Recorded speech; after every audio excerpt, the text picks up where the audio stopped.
This program is brought to you in part by the Eugenie and Joseph Jones Family Foundation, a local foundation proud to support education, the arts, and culture in the greater New Orleans area. Support for this program comes from the Gail and Tom Benson Charitable Foundation, committed to funding educational causes.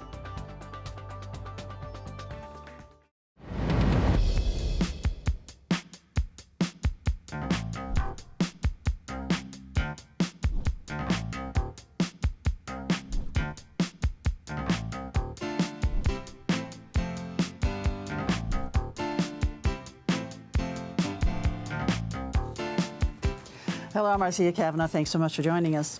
For the last few weeks, we've been hearing reminders to vote early. Well, with the arrival of the official election date, it is now time to vote now or not at all. We know we will be getting a new mayor for the city of New Orleans and perhaps a change in the sheriff's office and key council positions. This will be the weekend to set the city's course for the next 4 years and likely longer. Joining us to analyze what to expect are pundits who have been closely following the politics. Errol, Laborde, producer of Informed Sources, James Finn, staff writer, the Times-Picayune, the New Orleans Advocate, and Robert Collins, urban studies professor at Dillard University and political analyst for Fox 8 and Verité News. Okay, E, we go on over to you first, because in the city of New Orleans, a big race for mayor. So how are we looking this day before? Well, you know, I think a big moment in this race was 4 years ago, the night LaToya Cantrell was elected to her second term. People looked ahead 4 years, as they tend to do. And 4 years ago, it seemed obvious that it was going to be J.P. Morrell versus Helena Moreno. The big surprise was that during that 4 years, J.P. Morrell said, I'm not going to run. And that kind of changed everything. I think we'd be talking about something kind of different, but with Moreno and Morrell, I mean, we have two people, I mean, they're not enemies or anything. I mean, they're both council members at large. They both have a lot of experience. One's male, one's female, one's black, one's white. And so you had this kind of like this classic pairing. But Morrell's decision, when you look back at this, I think was a big moment. I think another big moment was when Joe Giarrusso, who was a councilman from District A, said, and people were perceiving, well, if Morrell runs for mayor, then Giarrusso, or if Moreno runs for mayor, then Giarrusso can run for that large seat. He said, I'm not running for anything. And he just stepped aside. And so that kind of opened up the thing, and it opened up possible fewer players. As we go into the elections, I'm going to ask these guys to come at the polls. They've pretty much shown Moreno in the lead. And it seems to me the main factors are race, not racism, or just race, but the fact that she's a female and being Hispanic. Sure. So I think there are a couple factors here. I think the fact that, you know, this is the first time in a while that we've had a viable white candidate in the campaign for mayor. So I looked at some of the early voting numbers, and 39,967 people have early voted as of the 9th. Almost 15,000 of that is white, and about 22,000 of that is black. So we compared that with the last early voting turnout in 2017, the last time we had an open seat. A white turnout is actually up. It's up considerably higher. I mean, early voting in general is about double what it was 2017. So we expect this to be a high turnout election. But what's interesting is that white turnout is up about 7 percentage points. So you would think that would tend to favor Moreno being a white candidate. Also, this is the first time that we have a major Hispanic or Latina candidate in a race for mayor, I believe, in the history of the city of New Orleans. And so we don't know how that's going to turn out, but we would certainly expect that the Hispanic vote is going to turn out very heavily for her. So I think all of that leads to her, developing a strong lead in the early voting too. Women outvoted the men. Yeah. So women out. So in the early voting, men, it's at 15,447. Women, it's at 24,400.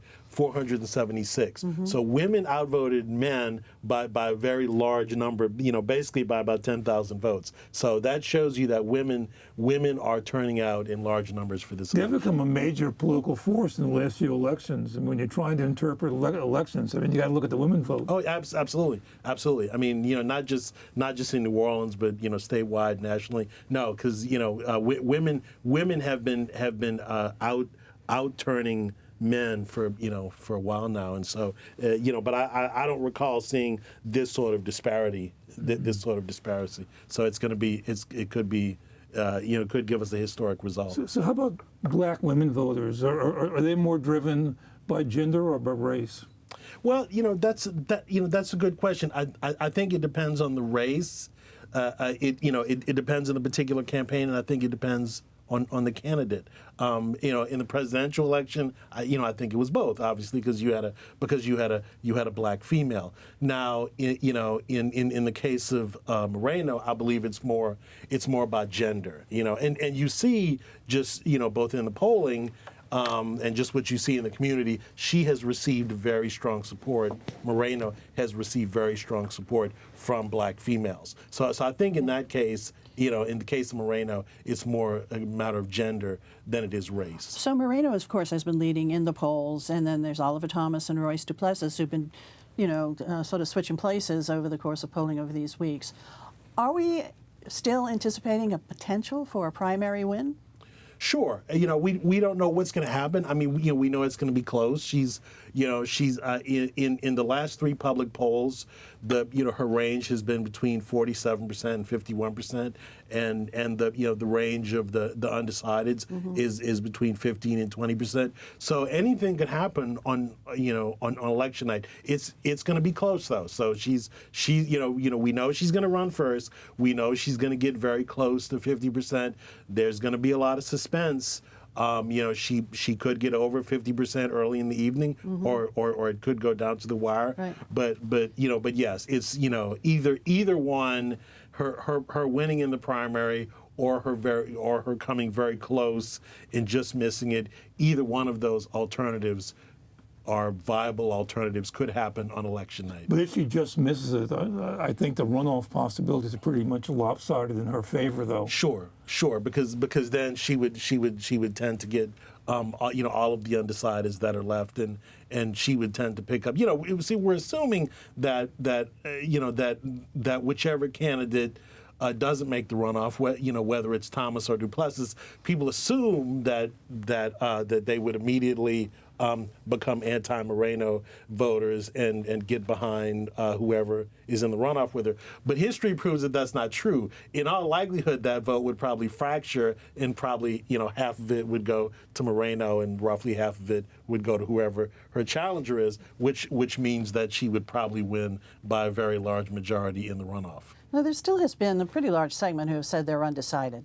Are these undecideds going to decide and actually go vote, or they're just going to sit home? So here's what the research shows. Okay, so some of those undecideds will convert into non-voters and will not show up because they just couldn't make up their minds. But those that do make up their minds tend to break proportionally in the direction of the decided voters. So in other words, if let's say you have a candidate who has 50% of the vote.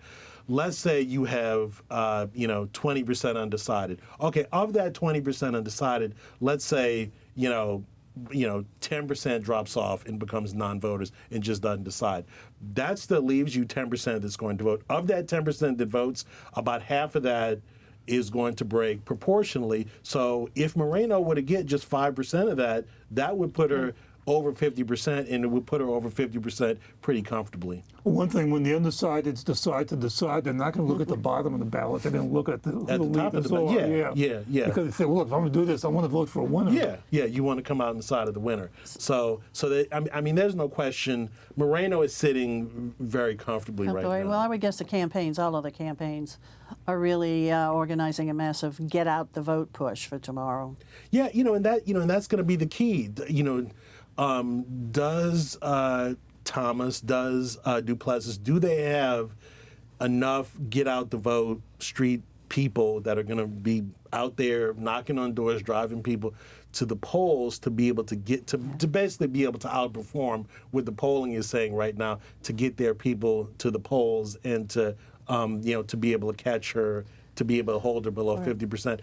I'm skeptical just because, as we've talked about before in this program, the all black organizations, Soul, Kubo, Tips, Life, they just don't have the same power that they had 20 years ago to get out the vote, and so that's going to be a problem. Well, the weekend also, beautiful weekend. So if you come into the city of New Orleans, be prepared to see a lot of sign waving and folks on street corners, et cetera, because there are other races to consider than mayor, and that includes the Orleans criminal sheriff. So how is that one looking, Robert? So in the polling, Michelle Woodfork has a very large lead right now. She was in the mid-40s in the last poll. The last poll showed a very large number of undecided voters. So I think there's a very good shot she could win it in the primary. What's interesting in the polling is that second to her was Susan Hudson. You would expect the second to her to be Edwin Shorty, who is the constable of Second City Court and who is on television. He has the endorsement of Congressman Troy Henry. Congressman Troy Carter. Yeah. She's an ally of Congressman Troy Carter, and she is Shorty is an ally of Carter, and Carter has run commercials in his favor. So I think that I expected him to do better, and I think a lot of other people expected him to do better. But Michelle Woodfork has a very solid position in the polling right now. So she's in good shape. We know the thing with Hudson, obviously the jailbreak is devastating. A lot of people could know about that. But even without the jailbreak, I think she was in trouble going into this election. What was different about her is, remember, she was elected 4 years ago on the wings of that whole progressive moment, and there were people who weren't voting for her as much as they were voting for the cause, which was a popular cause at the time, and then the cause sort of flamed out too. And so I'm not sure how solid her base was going into this election. No, I don't really think she had a political base. I mean, she's not from here. She really hadn't had a long history in politics here. Of course, she was the independent police monitor. I think the issue was it was just one of those votes for, like you said, criminal justice reform, progressive reform. There was a lot of dark money that came in from out of the state supporting her. Of course, the incumbent sheriff, Marlon Gusman, had been in a long time. And just sometimes when you have a long time politician in office, sometimes people just want change. I think, Marlon was well-liked and is still well-liked, but he had just been in there so long, just a lot of people just want, okay, well, let's just make a change to see what we can do. Mm-hmm. And so I think she kind of caught the winds of change. But he was bitter about that out-of-town money, too. He says, sure. I'm running against out-of-town money. Yeah, well, I don't think he expected that much dark money to come in. And really, that was one of the first races where we saw so much of that out-of-town dark money come in. So I think he was kind of caught off guard, but she never really had much of a political base, and then people didn't see the change that they were expecting. Even before the jailbreak, there were a lot of issues in the jail. There were complaints about fights in the jail and in prison, riots, and so so she was. I agree with you. She was in trouble regardless. Yeah, but she still was polling pretty well. I mean, certainly in a solid second position. So. We'll see where it goes tomorrow night. So she does have some. I think a lot of it is name recognition, but but it certainly doesn't have her. I mean, certainly doesn't help her cause that the 10th inmate was caught this week, and so that just raises 2 the days jailbreak. Before the election. Also, we've seen Edwin Shorty really make more of a push too. Yeah. We're hearing more from him the past week or two. Yeah, well. So it's possible, things could change in the last week. Okay, some other big races, council at large. Let's go on over to James right now, because there's Division 1 and Division 2 and council at large positions. So let's take a look at those. Let's start with Division 1. Division 1 is, of course, the seat currently held by Councilmember Moreno, who is on the ballot for mayor on Saturday, tomorrow. And in that race, as you mentioned earlier, Errol, that was the seat that Joe Giarrusso, the term-limited District A council member, was thought to be considering for a run. Yeah. Now, he surprised everyone some months ago by coming out and saying, I'm not going to run. I'm going to go back into private practice as an attorney. I'm going to be stepping away from politics for now. That really threw the doors wide open on who could compete for that race. And you immediately got some high-profile names interested in it. For a while, State Senator Jimmy Harris was interested in it. State Senator Joe Bowie, who is now a university official, was also interested. But ultimately, what you get is a race with two state house colleagues, Delisha Boyd and Matt Willard. They're competing for each other. Against each other for the seat in what has become a high-profile sort of controversial race, in part because of some campaign finance issues that Representative Boyd has had that we've reported on at the Times-Picayune, and she in turn has sort of accused Representative Willard's campaign of really stoking the discussion about those issues. So what we're seeing on the screen right now, these are the top poll leaders, actually in alphabetical order. Matt Willard has been leading in the polls, correct? That's correct. He's been leading. Representative Boyd has been polling a little bit after him, and there's some discussion that he might win outright on Saturday in the primary. We could also very possibly see a runoff between him and Representative Boyd. And he has a fairly well-known name. I think, the Willard family. I was related to Cynthia Willard Lewis. He used to be a councilman, and I think, and so on. He's known. That's right. He is. He has a good bit of money behind him. He's launched a really robust direct mail campaign. Representative Boyd also has the support of Congressman Troy Carter. She's sort of part of the West Bank political alliance that Congressman Carter has created. Edwin Shorty, running for sheriff, is also part of that group. So she has benefited from his endorsement. She has a lot of financial support from a businessman named Laney Schwest, who's donated to her campaign, as well as a PAC supporting her. But of course, she faces these questions about campaign finance, use of campaign funds to pay a company she owns with her daughter, as well as whether some of those payments actually went to advertise her real estate firm. Of course, she's claiming that she's done nothing wrong. That's correct. She's done nothing. She's claiming that she's done nothing wrong. She's hired an ethics lawyer, Grace Sexton, to review her finances. Okay, let's take a look at Division 2 now. In Division 2, we have the incumbent J.P. Morrell, who, as you mentioned earlier, is sort of an ally on the council of Councilmember Moreno. They've developed this alliance that has really led the charge in sort of cutting into some of Mayor LaToya Cantrell's powers. She's been increasingly mired in scandal in her second term and has faced sort of plummeting popularity numbers. J.P. Morrell faces a challenge from a pastor named Gregory Manning, who is running as sort of a progressive candidate. He has been at a lot of the campaign events for Royce Duplessis, and he has polled solidly well, although there is a possibility that J.P. Morrell wins outright on Saturday as well. Again, we have these listed here in alphabetical order, but JP has been polling at the top. That's correct. Last week we saw something we've never seen before in politics. There's a council of Mardi Gras Indian chiefs, and they endorse Morrell. So this is the first time we've seen the Mardi Gras Indians taking a stand on that. Oh, wow. Interesting. All right, James, thanks a lot. So let's keep going down the ticket here, because also, in addition to the council at large positions, there are two pretty hotly contested council district positions, also District A and District E. So let's take a look at District A. Okay, so District A, so these two district seats have a lot of people in them. So District A is, of course, Joe Giarrusso's council seat. A lot of people like to refer to it in New Orleans as the white council seat because it's a majority. It's a majority white district and always elects a white candidate. So all the candidates in this race are Holly Freeman, Amy McCarron, Alex Mossing, Bob Morrell, and Bridget Neal, who's the Republican in the race.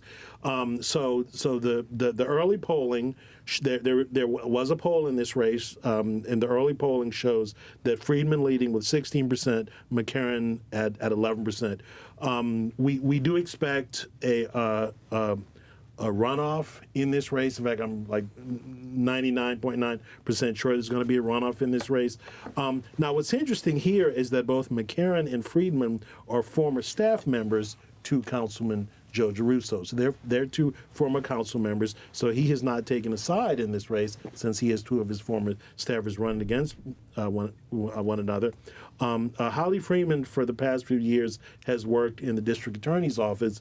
And so District Attorney Jason Williams has actually endorsed Friedman. So a lot of people think that gives her an advantage. That's why she's running first. But they both seem to be well-funded. I actually live in District A, and I have gotten direct mail, a good bit of direct mail from both of them. So, so I think the current and I've gotten no mail from any of the other candidates. So I think the current expectation is that you will have a Friedman-McCarron runoff in District A.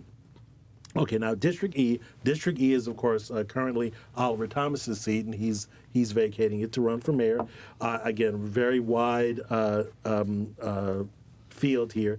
Richard Bell, Danielle Christmas, Nathaniel Jones, Willie Morgan, Gavin Richards, Jonathan Roberts, and then the two favorites are Jason Hughes and Cindy Gwynn. And the reason why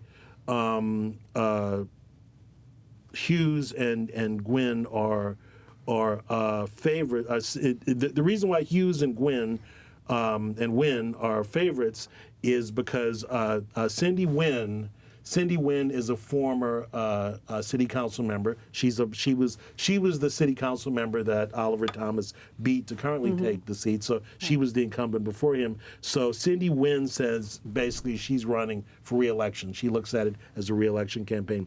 Jason Hughes is currently an incumbent state representative in the Louisiana House of Representatives. So they both are well funded. They both have direct mail going. They both have a lot of name recognition. So, and of course, the key factor that you talk about in that district is the Vietnamese vote. I don't know how big it is, but there's a lot of it. Sure. Well, most of the Vietnamese community that lives in the city of New Orleans tends to be clustered in New Orleans East, and of course that has always been Cindy Wynn's base. So it's very cohesive. That they certainly get out to vote. It's not a large community, but they are a very cohesive community. So I think the smart money right now is on Wynn and Hughes getting into a runoff, and then we'll see what happens from there. All righty, and James, let's wrap this conversation with you, because there's another race where that one's been stirred up a little bit over the past few weeks, and that's for criminal clerk. That's right, and this isn't a particularly political seat traditionally. It's a rather bureaucratic position.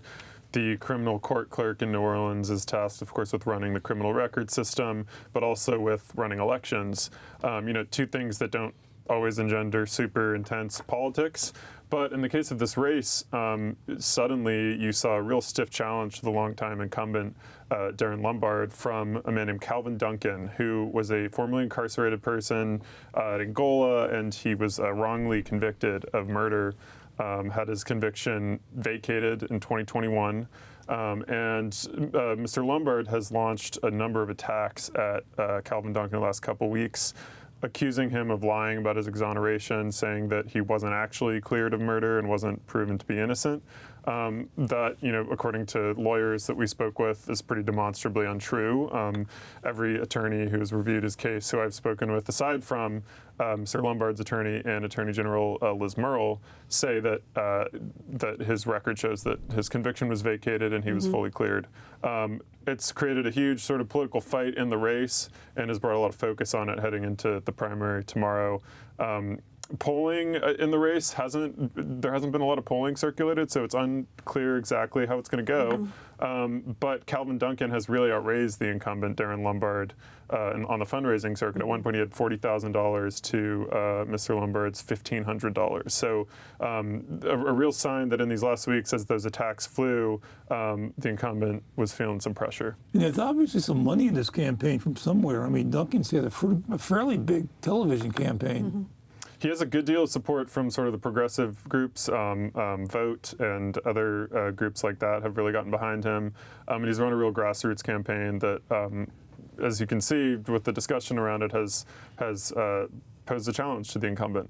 Yeah, definitely. With the incumbent challenging his opponent, the media has gotten more involved in covering the story and has really put his opponent's name out there a whole lot more. Absolutely, that's true. And it is really just the brazenness of the attack that Darren Lombard launched on his challenger. A Democratic political operative who used to work for John Bell Edwards told me that it was potentially a new low for political attacks in Louisiana, which is saying a lot given the history of campaigns in our state. But it really just stood out to people as a very aggressive and sort of stunning line of attack against someone in this race, and drew a lot of attention for that reason. Well, in the last few days of the race, he has stopped that, though, hasn't he? Stopped the attack. He's continued to run ads up until a couple of days ago, launching this attack. Although in court about a week ago, a judge threw out a lawsuit that Mr. Lombard had filed, trying to get the judge to order Calvin Duncan to stop saying he was exonerated. It'll be interesting to see what sort of impact this has on the results of that race. Okay, James, thanks a lot. All right, guys, time to go around the table now. Okay, everybody who's elected in this election is going to be inaugurated on January 12th, except for the sheriff, all right? That everybody else is part of what's considered to be a city office. The sheriff is considered to be a parish office, some kind of technicality. It goes back to no win, okay? And so sheriffs are not, there's a set date when sheriffs are inaugurated, which is May 4th. And so everybody's going to, after they finish cleaning up for the inauguration in January, then they come back May 4th and inaugurate the sheriff. So in theory, a new sheriff could be elected tomorrow, October 11th, and not take a seat until May. And it's still possible the incumbents could be reelected, but there's more likely a new sheriff until May 4th. Okay, we'll see. James? We also have a race for assessor underway. In New Orleans, we have the incumbent, Errol Williams, has been challenged by a number of folks. He is expected to win that race, but a challenge, particularly from a Cassius Peeler, has drawn some money and attention, and it'll be interesting to see how it shakes out tomorrow. Okay. Robert, over to you. Okay, there is a charter change amendment proposal on the ballot, and it would change the charter, and it would be amended to provide that no law shall arbitrarily or unreasonably discriminate against a person based on conviction history. And since it doesn't, it's not a tax, it won't cost anybody any money, I actually do expect it to pass. All right, well, it's tomorrow. Time to go to the polls. Also, in Slidell as well, they're going to be electing a new mayor. They is will. That correct? The city of Slidell will Yeah. elect a new mayor. And so the weather's supposed to be gorgeous, so go head out to the polls if it's election day for you. Thank you so very much, guys, for being here, and thank you all for watching. We'll see you again next week for Informed Sources. Have a good evening.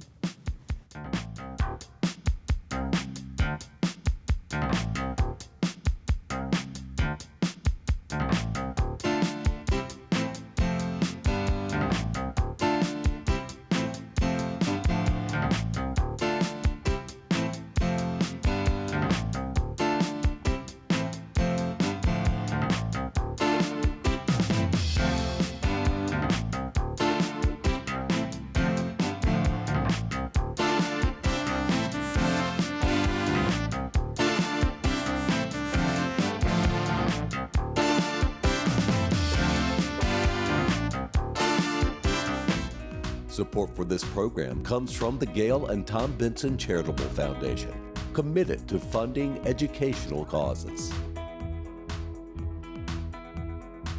This program is brought to you in part by the Eugenie and Joseph Jones Family Foundation, a local foundation proud to support education, the arts, and culture in the greater New Orleans area.